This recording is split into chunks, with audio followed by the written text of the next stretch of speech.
Hi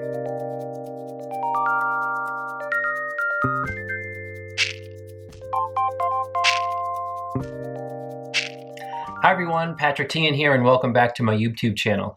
For the past month or so, I've been working on a childhood PTSD questionnaire to help my clients figure out if their present problems is in any way related to their childhood growing up. And while I was doing that, I figured it'd be a good idea to do a quick video on what childhood PTSD actually is. So we're going to get right into that in a moment, and then the questionnaire follows afterward. If at any given time in the video where you feel like it's too heavy or too much, just take a break and come back to it. So I hope it's helpful to you guys, and we'll just get right into it. So here goes. So when we think of our problems in life, we can look back on our childhood and ask, was it really that bad? You may also be wondering, well, what qualifies as child abuse really? And isn't every family dysfunctional? Well, let's look at a childhood PTSD research study. The CDC Kaiser Permanente Adverse Childhood Experience study from the mid to late 90s. It studies health risk of childhood PTSD over time, and it's actually still used and monitored by the U.S. Center for Disease Control and Prevention. The ACE study categorizes specific types of abuse experiences. The first category is abuse, which consists of physical, emotional, and sexual abuse. The second category is neglect, which consists of emotional neglect and physical neglect. The third category is household dysfunction, which consists of substance abuse, domestic violence, incarceration, divorce, and mental illness. The more ACEs that a person qualifies for, the more health problems may be prevalent in their life. These are incredibly difficult things to overcome in adulthood. You can go online and take the ACE study questionnaire and figure out what your ACE score is. And I find that the study is extremely helpful about correlating childhood PTSD and adult health problems. However, I find that the questions tend to only isolate cases of extreme abuse, and low scores might contribute to erroneously ruling out childhood PTSD. Some of you may already know without a doubt that there was abuse in your childhood. And some of you may be thinking, I barely qualify for one ACE. Why am I not happy though? What gives? Let's take a hypothetical of two people from very different family systems. The first came from an alcoholic, sexually off, physically abusive, with constant fights, a depressed parent. That's like 5 ACEs and what I would call blatant abuse. And the other person came from a family system where there was an anxious parent, perhaps religious fundamentalism, deep criticism, no one could do emotions. Is that like one ACE? That's what we would call a tricky family, which is something we're going to come back to. Here's the thing though, in my experience, both of these people have very similar symptoms and problems. Intimacy problems, self-esteem problems, negative core beliefs, depression, anxiety, addictions, reactions, and attachment problems.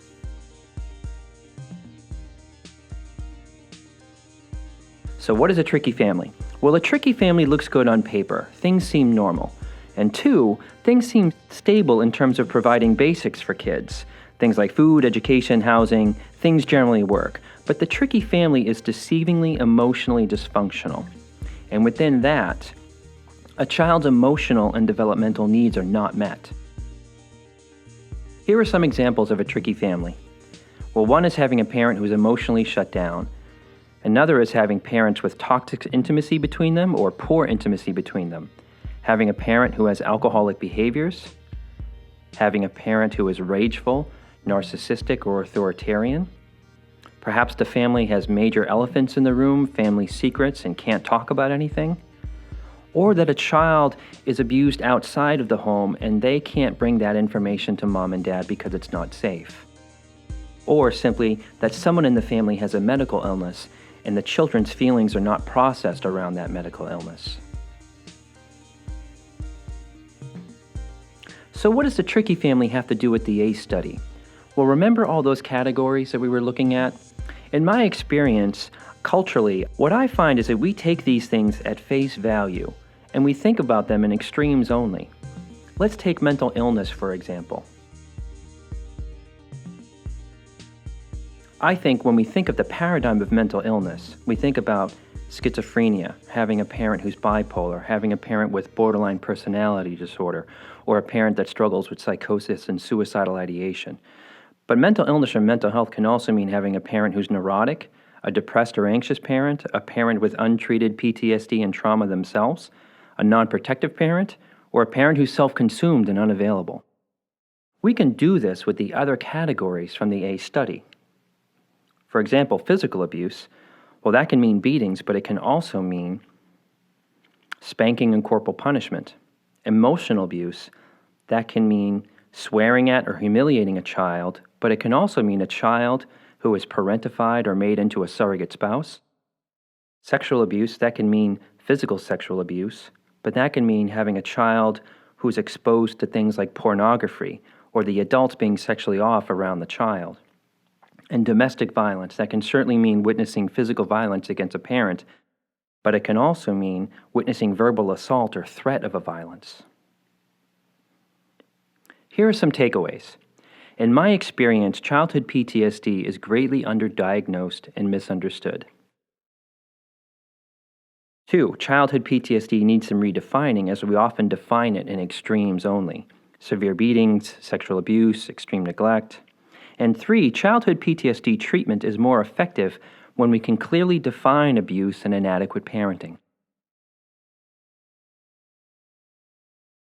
Has family dysfunction affected you? If so, how? The questionnaire you're about to watch can be helpful in figuring that out, and in targeting specific behaviors and problems to work on in treatment with a therapist who gets it. Here are 30 of the 60 questions. You can pull the full questionnaire from my website. Answer these thinking over the course of your lifetime, not just in the present. The answer choices are yes, no, and maybe. Think of a maybe as a half yes. Ready? Here goes.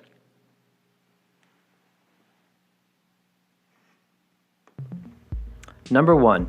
Growing up, one or both of my parents were rageful, volatile, dominating, depressed, unavailable, or neurotic. Number 2. Growing up, one or both of my parents were greatly dissatisfied or negative with each other. Number 3. Growing up, the adult's needs and feelings came first. Number 4. Growing up, things were not talked about, emotions, situations, or elephants in the room. Number 5. Rejection puts me in a very bad place.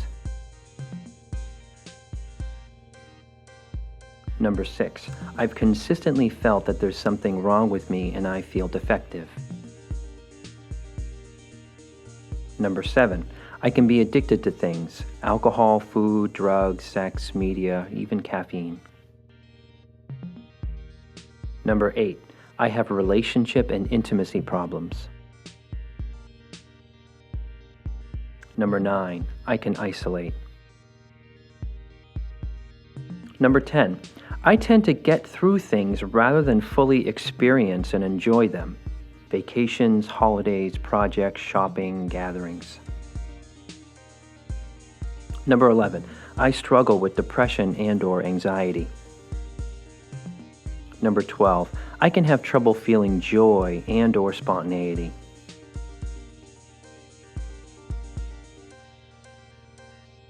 Number 13. I can space out, disassociate, numb out, or feel empty. Number 14. Being wrong or right means too much to me. Number 15. I struggle with ambiguity, loose ends, things left up in the air, people not getting back to me. Number 16. When things are going well, I don't trust it. Number 17. I can set myself up by being too optimistic or can miss red flags. Think about this and how we judge people. Number 18. I have food, sleep, or energy issues, exhaustion and lethargy, and/or busy energy. Number 19. My libido is underactive or overactive. Number 20. Small talk can make me disinterested, irritated, or uncomfortable. Number 21. I have difficulty tapping into anger or possibly have too much of it.